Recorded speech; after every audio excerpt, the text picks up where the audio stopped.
And we are live. It is Monday Night Manager.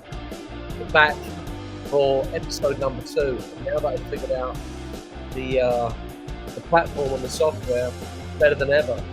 So stand by because I'm about to do something really cool, okay? Yeah. The man on my right, Eric Wynalda. Hey, that's cool. USA. Hey, how'd you like that? Not too shabby, huh?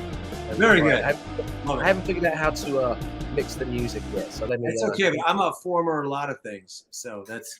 Let me get rid of that one, and then of course me, Nick Webster, history-making coach. There you go. But I did that alongside you. Well, we did it together. We're a good team. Monday Night Manager, the hottest quick takes in world football. So let's get straight to it.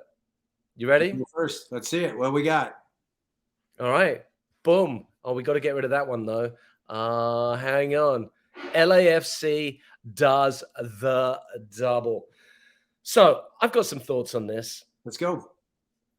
I mean, it's a Mickey Mouse league, mate.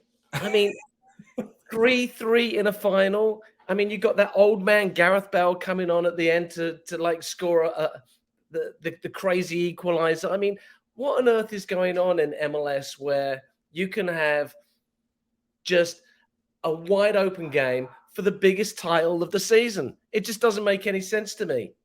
Well, it makes a lot of sense if you really recognize what this is. And you know, when you talk about what MLS represents over the years and even now, the truth is it's not Mickey Mouse. Let's not say that. That's not what we're doing here. But it certainly isn't the real thing. It's a completely different animal if this trophy is up for grabs, and the tactics of the game, the way that it's coached, the way that it's played. There was some unbelievable things that happened in this game. Give me the old days of the LA Galaxy winning it year after year, DC United winning it year after year. This is an entertainment league, and the guys that have figured out how to entertain are the ones that are being celebrated. Now, look, Jimmy Curtin has done a fantastic job at Philadelphia. And if you look at all of the teams within the league, he is number 2 in the least amount of money spent on his players. That is pretty incredible. If you look at the valuations of these franchises, whether you believe it or not, and you believe that LAFC is worth $995 million, that's up to you. I mean, you can have figure, mate. Really? But it's just a made-up figure. The reality, Nick, outweighs the reality of what happened. Now, you know, obviously there was the red card, a horrible injury to the goalkeeper. The game went back and forth, 1-1, 2-2, 3-3, and then eventually goes to a shootout. Now, you know, the way it works is you get that home field advantage with the LAFC, but at the end of the day, you could still see some glaring mistakes from these players. This game was sloppy. It was weird. But it was entertaining, and people are coming away from it. This is the entertaining final of all time because of the scoreline, because of the dramatic finish, because it went to a shootout.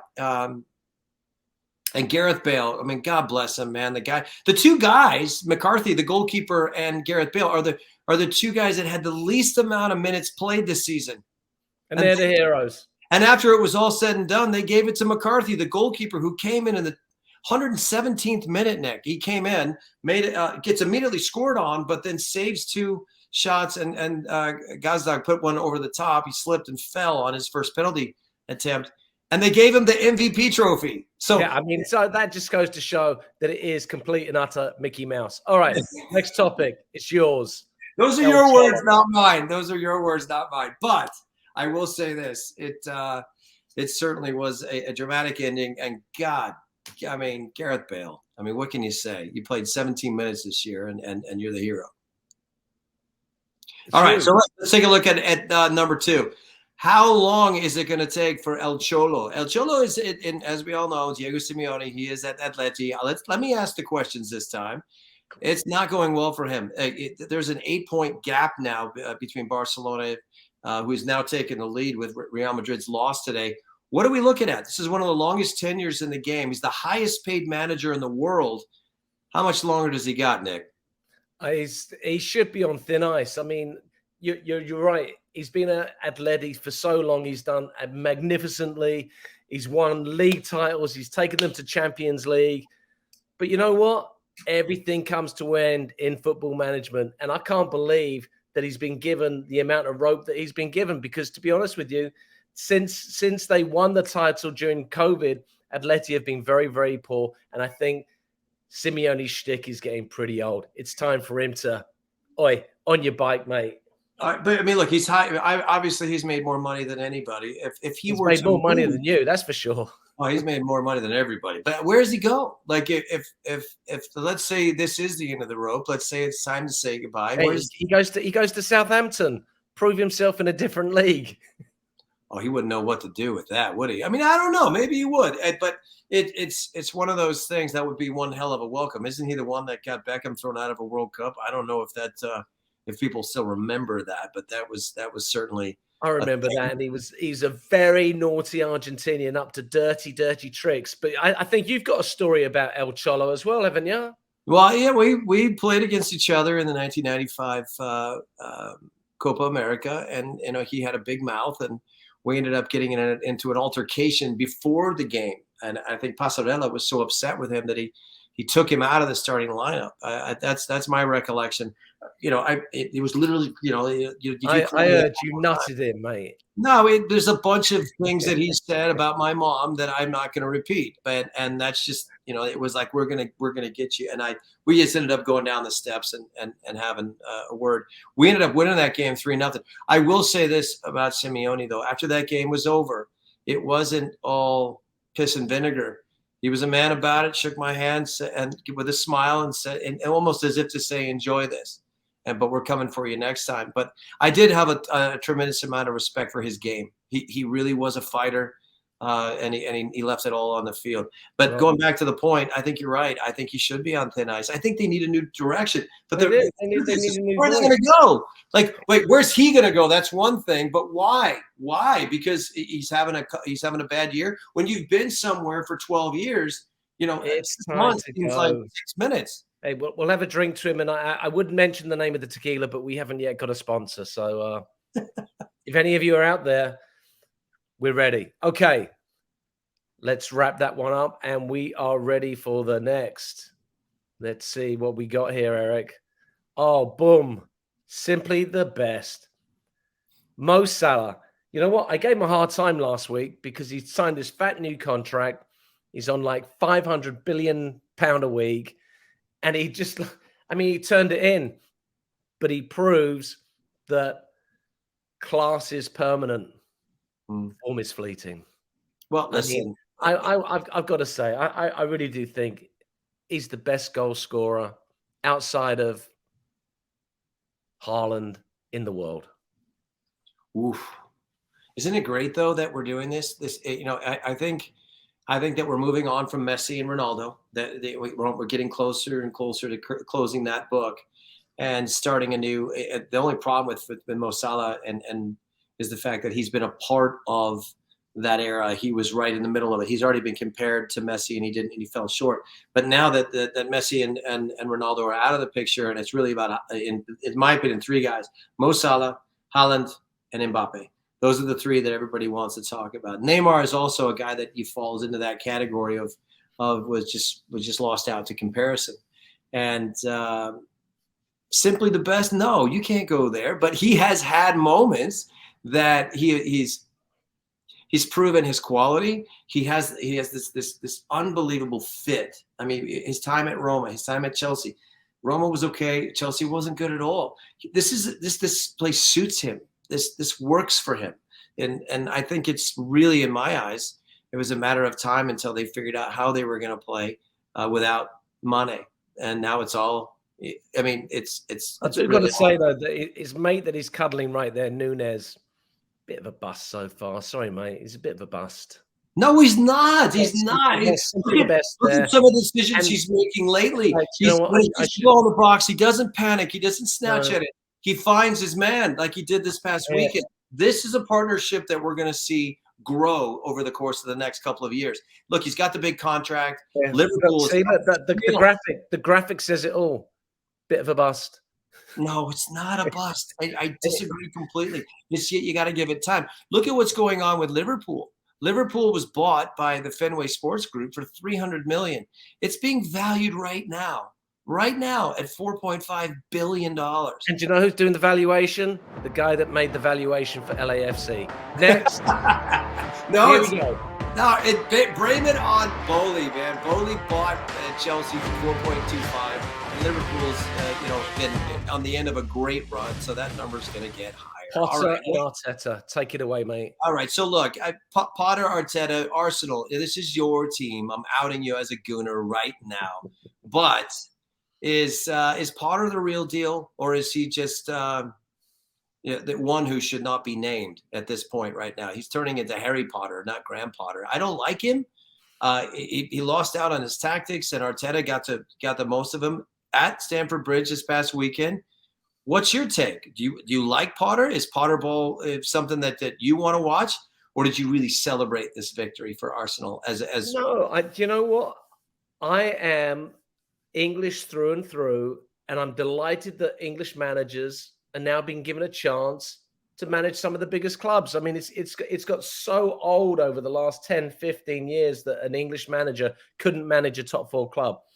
I think Potter will come in. I mean, look, and he's had 2 rough games. Let's be honest, 2 rough games. But up until then, I think he was unbeaten in 8.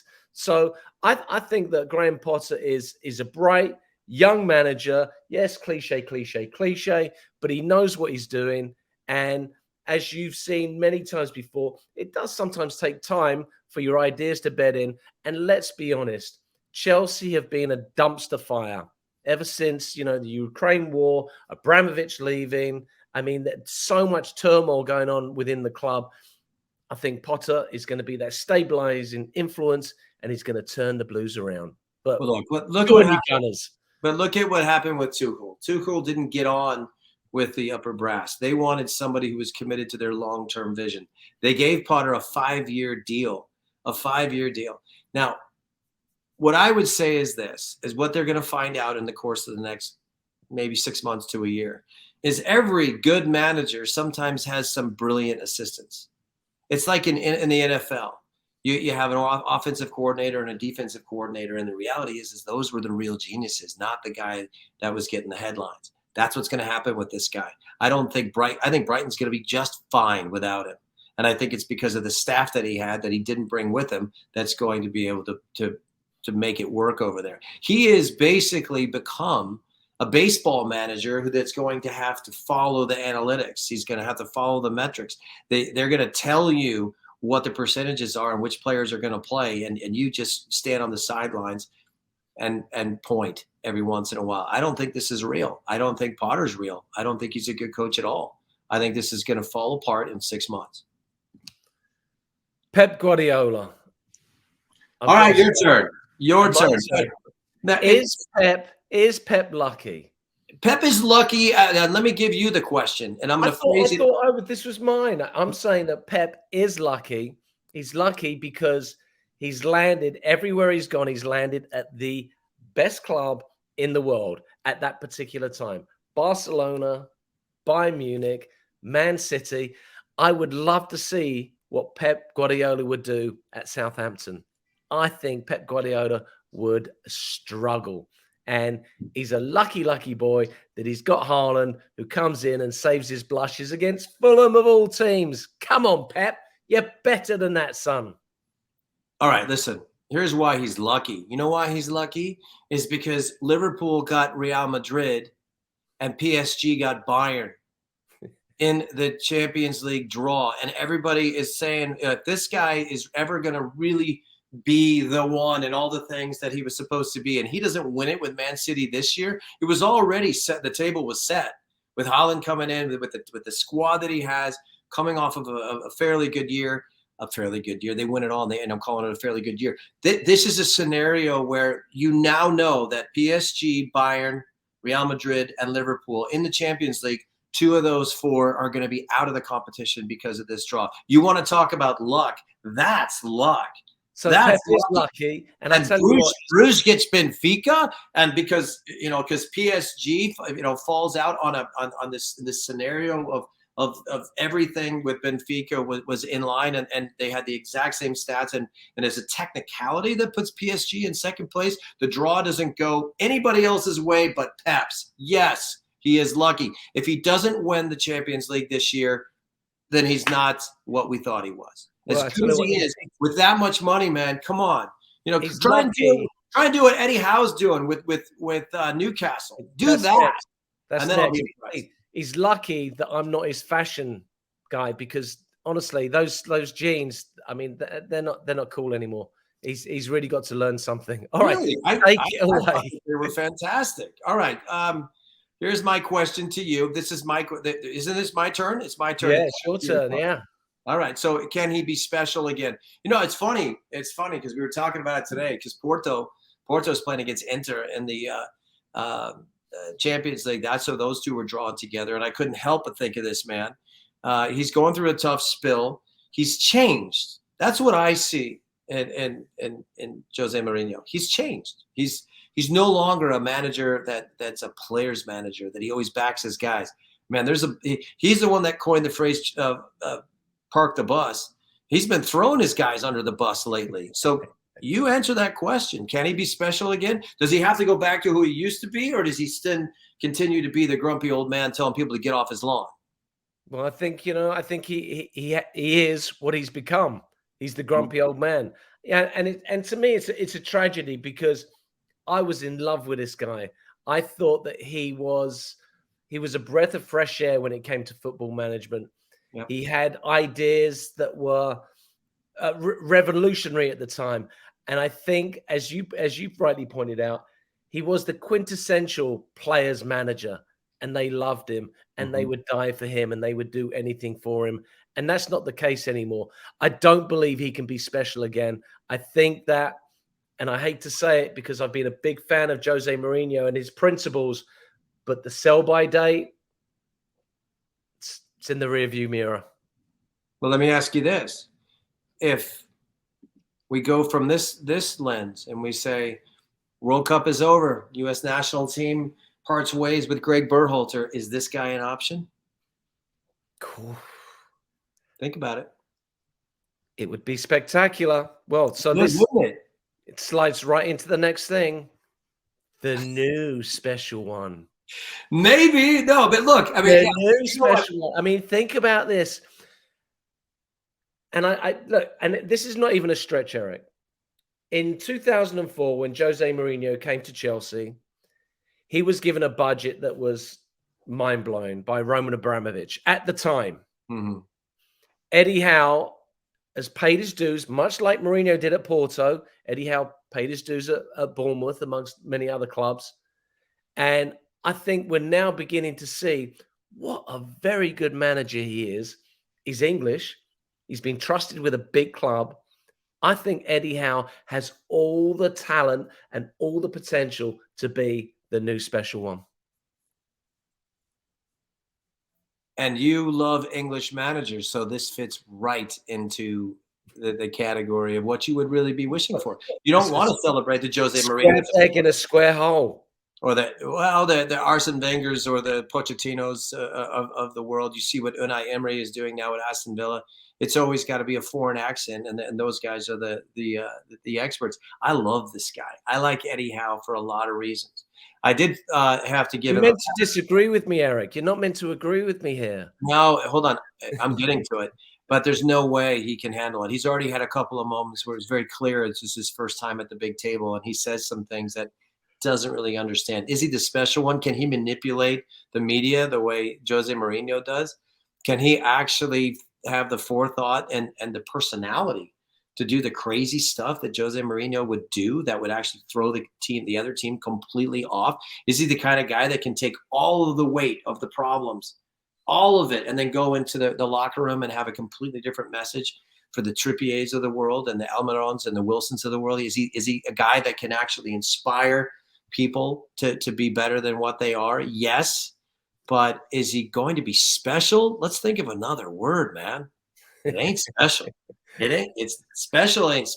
How dare you? Here's the special one. He's the simple one. How about that? He's the simple one. Let's keep it in 3 syllables or less so we can understand. I'll give you the simple one. You mentioned a player just now. Yes, Almiron. He came from MLS. Yeah. And here was me just rubbishing MLS. I'm wondering, what is the limit for this guy? And why all of a sudden is he just blossoming? Because, I was doing a little bit of, sniffing around. I couldn't believe it. He's played for Newcastle over 120 times. Yes. He only scored 17 goals. He's scored 8 goals in the last 5 games practically. What's happened to Almiron? Why all of a sudden is he just like shackles are off and he's becoming this great player? Is it because of the new special one, or is it because he's finally figured out that he can be a superstar? It's because you're right. It's because of the simple one. But then let's think about where he's come from, okay? He came from Tata Martino, and he was highly recruited. And I've said this about Tata for a long time. When he brought him to Atlanta, a lot of people didn't really understand his methodology, and he sounded a little bit crazy, almost Bielsa-like to a certain extent. But don't say he was trash at Atlanta. He wasn't. He was very good, very good. I got to see it live in San Jose. It's hard to be really good in Major League Soccer with some of the players you got to play with. What I think is interesting about this guy in particular, because Newcastle just came out of left field, didn't it? It was almost like, really? You're going to put him all the way up there and think that that's going to work? Yeah, good luck. Great start, and then it leveled off, and then we went probably 60 games of going, well, he's games without scoring. He's still there, and he's still doing something every day to convince his manager to put him on the field. Steve Bruce isn't going to be a guy that's going to make him better, but in this new way of playing, and you've got guys like Wilson in front of you who are going to make great runs, and this is a guy that's had time with the English national team, and I still think he'll make the trip to Qatar. This is a different setup. This is the way that they play suits him. And the fact that he's been able to stay this long and learn and get acclimated, and his family understands where he lives. Oh yeah, it's going to rain every day, and sometimes it's going to hit you in the side of the face. But to see him score 7 and 7, by the way, that's what it is. And that goofy ass smile that he has after he scores, I love it. I love it. And that's the kind of player that really endears himself with a team like Newcastle. I mean, think about Tottenham and Ozzy Ardiles. That was a player that was something that was like, okay, this isn't going to work. It did eventually.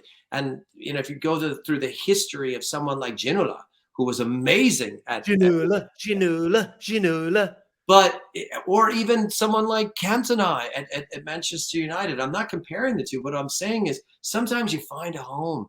Salah found a home in Liverpool. Almiron has found a home in Newcastle. It's the least likely of scenarios as far as how this all worked out. But damn, he was always talented, Nick. He was always talented. He's doing things a little quicker now. He's a little quicker on the release, but that left foot can still open up a can of peas. And it's nice to watch sometimes. You got to admit. I don't think there's a limit for this kid. Right. You mentioned something very interesting, and we have to go back to your boy. Okay, this is all you, and I'm just going to tag along. Hey, here he is, the blood pressure kid. All right, because what his team did this weekend was bonkers, right? You and I were going back and forth. Hey, you and I are texting each other, going, "WTF, WTF?" Like I'm like going, "Hey, Eric, he's sacked." Right? Okay. By the way. How about the fans at Ellen Road, right? How about them singing "You'll be sacked in the morning"? How about that atmosphere there? No, but so you couldn't have more of a roller coaster all packed into one game. They come out of the gates like they always do. They get the first goal, and then it goes, okay, 1-1, 1-2, 1-3. They boot him into the locker room when it was 2-1, and then they concede again to make it 3-1 5 minutes into the second half. And you had the entire stand saying, all right, we're done with this guy. And then that went in a matter of 20 minutes to them singing, "We love you for life. We love you for life. Jesse Morris, we love you for life." Now, that speaks volumes about the craziness and the fickleness of fans. But that's what we love, isn't it? And I think the reason why this might be a long-term fit for Jesse Morris, and he does have a long-term contract, is because this madness is going to continue. It's just a matter of him finding more players that are going to play within that kind of Eric, fanatic system. This is madness. From a managerial perspective, though. He's not a Premier League manager right now. Your health, your mental health, your physical health. There's no way you can possibly push yourself through that every weekend. There's not, because there's going to come a point where you're going to hit a wall and you're just going to, your head's actually going to implode. That's not our problem. That's the Leeds fans' problem. That's their problem. It's not ours. I'm living this as he's a friend of mine, right? And I look at it and I say, oh my God, he's doing the gegenpress, create chaos, methodology of Red Bull. And is it going to work? Yeah, well, I mean, the team must be in Red Bull. Look, Sam Allardyce was once hooked up to a pacemaker or a heart monitor, and his heart rate would go up to like 140, 150 beats per minute in a Premier League game. Oh my God! What's Paul Jesse at? I don't think he knows any better. I think this is the way it's supposed to be. He winds his guys up and then lets them go, and it's working. I mean, look at the Somerville's goal. This is 2 in a row, man. He gets one in the 84th minute and the 89th minute at Liverpool, and it's just it only says this: it's going to leave you disappointed if they don't come through and the games don't come good and they get one late. But never give up on this team. He is so American. It's just America. It's what it is. America. You never give up, and the game is never over. I mean, this is Yogi Berra. It's not over until it's over, and it's real. Is it hard to watch sometimes? You bet. I mean, I'm sweating it out. I'm looking at it. You're only sweating out because you got money on the over. Well, maybe, but I'm looking at him. I'm watching this like a horror show. I don't want to see it, but I can't take my eyes off it. I got to keep watching. It's like the car crash that you have to slow down to 5 miles an hour so you see everything.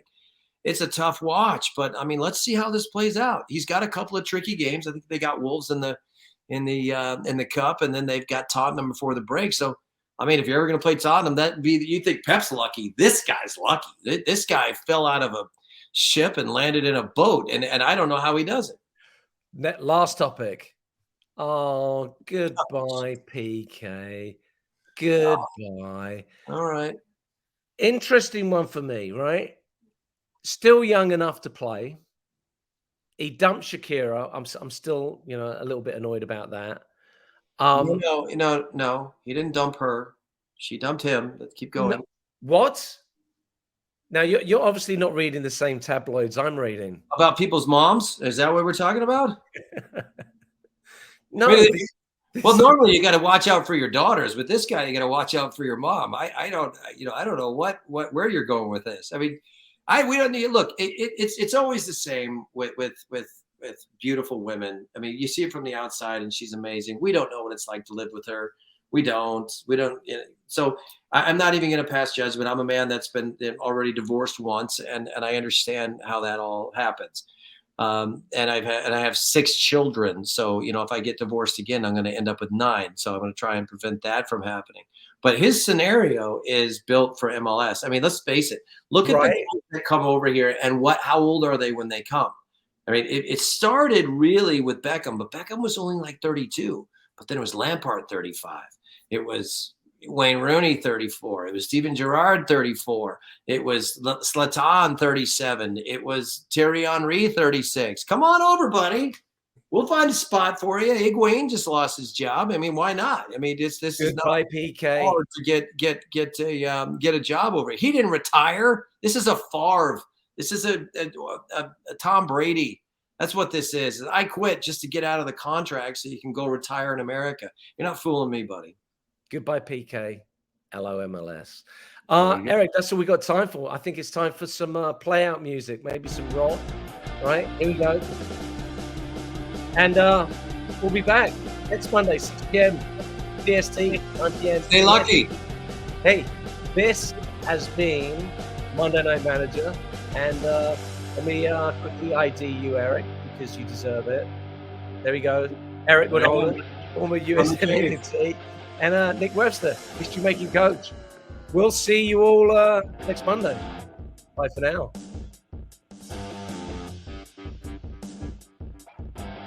Genius, mate.